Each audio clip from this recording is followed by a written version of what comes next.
Ted Bundy was undoubtedly one of the most infamous serial killers in the annals of history. According to his biography, he was responsible for the deaths of more than 30 women between the years of 1974 and 1978. Hello everyone, and welcome to another video. Today we'll be looking at how they caught a serial killer, Ted Bundy. Yeah, you heard it right.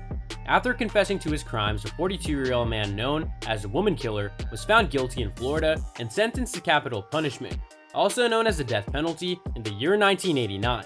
And that wasn't even the first time. Before he was finally executed, Bundy had been condemned to death 3 times.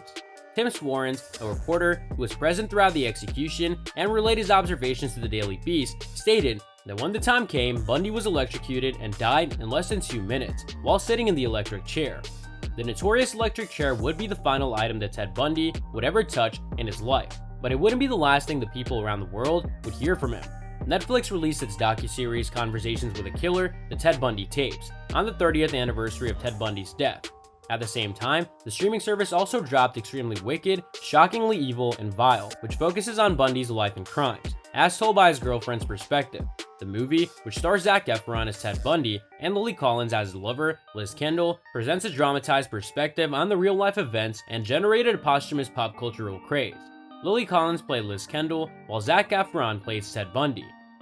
Now, as a result of the recent release, 2 new Jeffrey Dahmer series on Netflix, another prominent serial killer, talks regarding Bundy and his death have begun to circulate once more on the internet and various social media platforms. Here's what we know about the killer's last few seconds. In chronological order, prepare yourselves for some unsettling content as we move on to the next chapter of the story. Ted Bundy was apprehended in Florida in February of 1978 when a police officer in Pensacola noticed that his vehicle exhibited suspicious characteristics. According to ABC News, the law enforcement officer made the arrest of the serial killer after finding stolen license plates and a stolen license. According to ABC News, the arrest was made after the killings committed at the Chi Omega sorority home, and after the murder that he committed against a girl aged 12 years old. On January 24, 1989, Ted Bundy was put to death using the electric chair. Swarens stated in the Daily Beast 30 years later that when Ted Bundy first saw the electric chair inside the execution room at the Florida State Prison, he jerked back, appearing frightened. I watched, along with 41 other witnesses, as one of the most infamous serial killers in the US was strapped into the wooden chair, which was known by the horrible nickname of Old Sparky. Dr. Clark Hoschel, who was also present during Ted Bundy's passing, recalled the following information in the book The Stranger Beside Me, The True Crime Story of Ted Bundy, which was written by the crime writer Ann Rule before he passed away. Bundy appeared uncomfortable and avoided making eye contact. A leather strap wrapped firmly over the left ear began below the right side of his lower jaw and continued diagonally across his face until it was fastened above the left ear. Bundy's left eyelids were forced together by the head strap, which also caused lateral compression to the nose. He was staring forward intently with his right eye, which was open. According to Swarens' account, a metal cap was also placed on Bundy's head and a black leather veil covered his face. Bundy's hands were tied behind his back. At the time, nobody was able to view Bundy's face as a prison administrator, Tom Barton, was having a brief phone conversation with Governor Bob Martinez. Swarens reported that after the phone call, Barton then motioned to the black-hooded executioner standing behind a wall. The button was pushed by the unknown person carrying out the execution. When the 2,000-volt shock hit Bundy, his head jerked violently, his body became rigid, and he shoved himself against the back of the chair, Swarens wrote.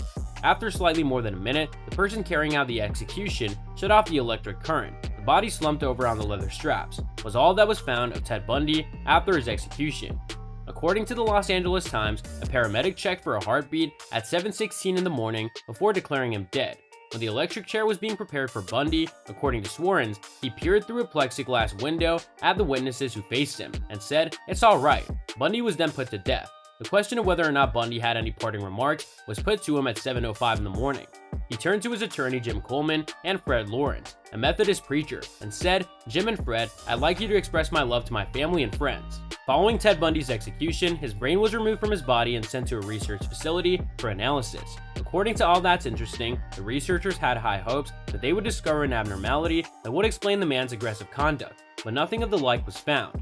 Bundy's final wishes were being carried out, and the rest of his corpse was buried, with the ashes being dispersed across the Cascade Mountains in Washington state, according to the information provided by the same source.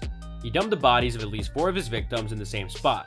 So that's all from today's video. If you enjoyed it, remember to leave a like, subscribe, and ring that bell icon so you never miss our upcoming videos. And don't forget to share your thoughts in the comment section below. Stay tuned, and we'll catch you in the next video.